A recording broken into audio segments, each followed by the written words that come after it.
தேவ நற்கருணையை நிஷ்டூரமாய் குத்தின யூதன் வீட்டில் நடந்த புதுமை. பாரிஸ் பட்டணத்தில் இருந்த ஒரு கிறிஸ்தவ பெண் தனது பட்டு சேலையை ஒரு யூதனிடத்தில் அடகு வைத்து கொஞ்சம் பணம் கடனாக வட்டிக்கு வாங்கினாள். பாஸ்கு திருநாள் நெருங்கிய போது அவள் அந்த யூதனிடம், இத்திருநாளில் நான் தேவ நற்கருணை வாங்க வேண்டும், எனக்கு வேறு நல்ல சேலை இல்லாததினால் உன்னிடத்தில் அடகு வைத்த சேலையை நான் உடுத்தி கொண்டு போய் தேவ நற்கருணை வாங்கின பிறகு திரும்ப சேலையை உன் கையில் கொடுப்பேன் என்று சொன்னாள்.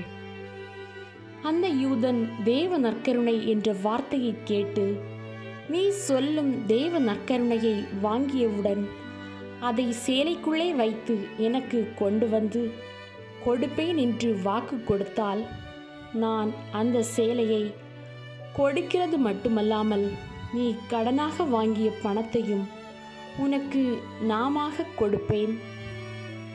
நீ இதற்கு சம்மதியாதிருந்தால் நான் சேலையை கொடுக்க மாட்டேன் என்று சொன்னான்.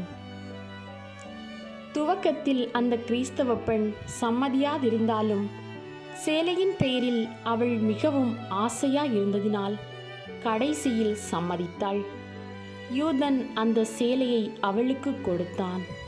மறுநாள் அவள் அதை உடுத்திக்கொண்டு கோவிலுக்கு சென்று தேவ நற்கருணை வாங்கும்போது தன்னுடைய நாவில் குருவானவர் தேவ நற்கருணை வைத்தவுடனே அவள் அதை எடுத்து சேலைக்குள் வைத்து கொண்டு அந்த யூதன் வீட்டுக்கு வந்து அவள் கையில் கொடுத்தாள். அந்த யூதன் கத்தியை கொண்டு அந்த தேவ நற்கருணையை குத்தத் துவங்கினான்.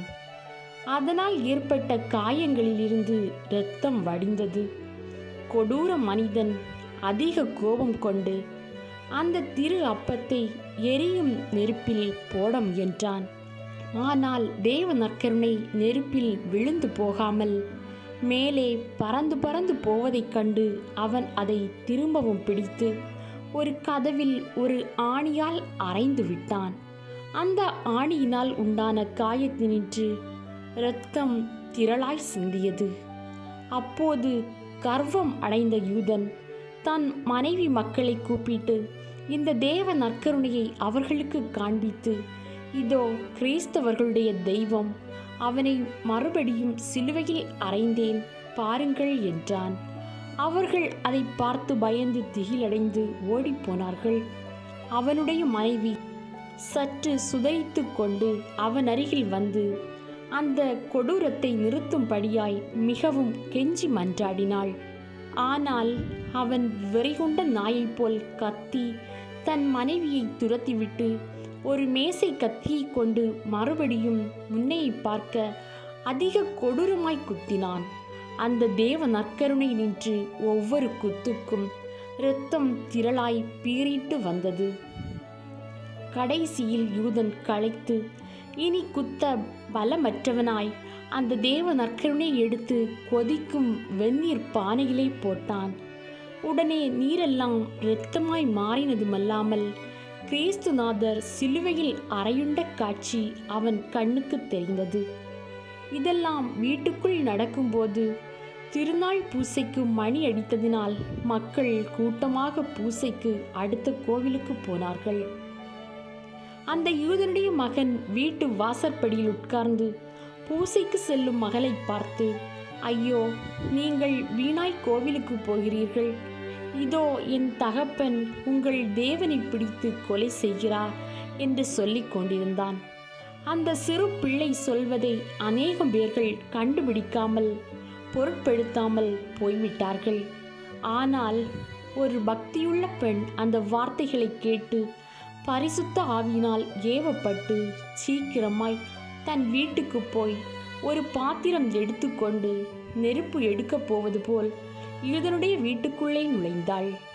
அவள் அங்கே நடப்பதைக் கண்டு பயந்து மிகுந்த வணக்கத்துடனே முழங்காலில் இருந்து தான் கொண்டு வந்த பாத்திரத்தை நீட்டினாள். அப்போது தேவ நற்கருணை தேவ துரோகியான யூதன் கையிலிருந்து தப்பித்து மகிமையோடு பாத்திரத்தில் வந்து இறங்கிற்று. அவள் அதை மிகுந்த பக்தியோடும் பட்சத்தோடும் அனைத்தும் அருகாமையில் இருந்த புனித அருளப்பருடைய கோவிலுக்கு கொண்டு போய் அங்கிருந்த குருவானவரிடத்தில் கொடுத்தாள். இந்த புதுமை எங்கும் பிரபலமாகவே பாரிஸ் பட்டணத்தார் கூட்டமாய் தேவ நற்கருணையை ஆராதிக்கப் போனார்கள்.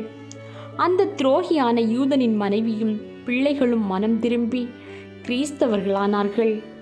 அவனோ வென்றால் நீதிமன்றத்தினரால் பிடிக்கப்பட்டு சிறைச்சாலையில் போடப்பட்டு மனம் திரும்பாததினால் சாவுக்கு தீர்வையிடப்பட்டான். அந்த தேவ துரோகியான யூதன் வீடிருந்த இடத்தில் ஒரு கோவிலையும் ஒரு சந்நியாசி மடத்தையும் கட்டினர். கிறிஸ்தவர்களே, அந்த பெண் தேவ நற்கருணையை யூதனுக்கு கொடுத்தாள். தேவ துரோகம் செய்கிறாள். சாவான பாவத்தில் இருக்கிற ஆத்துமத்தில் பிசாசு குடிகொண்டிருக்கிறது.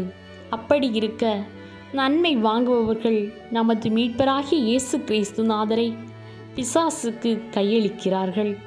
தேவ நற்கருணை காயங்களிலே நின்று இரத்தம் புறப்பட்டதை யூதன் பார்த்து பயந்து நிஷ்டூரத்தை விட்டுவிடாமல் அதிக கொடூரம் செய்தான் என்று நினைத்து ஆச்சரியப்படுவீர்கள். ஆயினும் கிறிஸ்தவர்களுக்குள்ளே எத்தனையோ பேர்கள் இப்படி நடக்கிறார்கள். எப்படியெனில், இயேசு கிறிஸ்துநாதர் தூணோடு கட்டப்பட்டு தாங்கள் செய்த பாவத்தினால் அடிபட்டு இரத்தம் சிந்தினார் என்று அறிந்தாலும் பயப்படாமலும் இரங்காமலும் மறுபடியும் அப்படிப்பட்ட பாவங்களை கட்டிக்கொள்ள துணிகிறார்கள். இயேசு கிறிஸ்துநாதரை தாங்கள் செய்கிற பல பாவங்களினால் இரும்பாணிகளை கொண்டு சிலுவையில் அறைகிறார்கள்.